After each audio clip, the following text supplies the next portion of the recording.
90च्या दशकामध्ये सर्वात मोठा चिंतेचा विषय हा जेव्हा एक इंटरनेटची लाट आली आणि मग त्या लाटीमध्ये .कॉमचं बूम आलं आणि अशा या सगळ्या परिस्थितीमध्ये मोठ्या प्रमाणात संगणकीकरण चालू झालं, डिजिटायझेशन सुरू झालं आणि समाज जीवनासमोर आणि राष्ट्र जीवनासमोर प्रश्न निर्माण झाला की इतक्या वेगानं होणाऱ्या या बदलांना अनुकूल अशा प्रकारचं मानव संसाधन आम्ही तयार करू शकू का?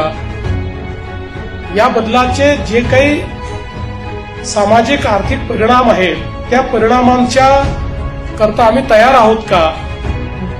किंवा अनेक लोक त्यावेळेस प्रश्न विचारायचे की आता लोकांच्या नोकऱ्या वाचतील का, लोक इतक्या वेगाने बदलू शकतील का? असे अनेक प्रश्न ज्या काळामध्ये निर्माण झाले होते त्या काळामध्ये प्रश्न विचारणारे काही लोक होते आणि उत्तर देणारे काही लोक होते.